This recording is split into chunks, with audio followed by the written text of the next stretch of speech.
Mani sauc Mārtiņš Ate, un es jau ilgi vēroju, kā demokrātija un brīvība pakāpeniski aizplūst no mūsu tautas rokām. Korporatīvās elites uzplaukums politikā liek mani šaubīties par mūsu demokrātijas pamatvērtībām. Kā Eiropas parlamenta deputāta kandidāts, es uzskatu, ka mums ir pienākums cīnīties par šīm vērtībām un nostiprināt demokrātijas pamatus.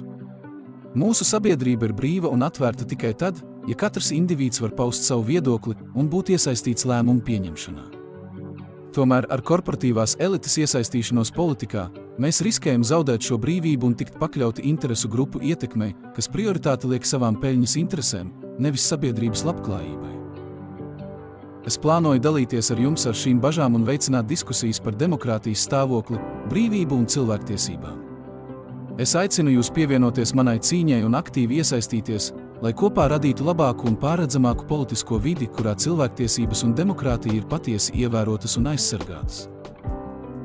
Izdari savu izvēli pareizi. Eiropas parlamenta vēlēšanās balso par Tauta, Zeme, valsts, sarakstu numuru 13 par Mārtiņu Ate un uzzini vairāk par mani mājaslapā martinsate.com.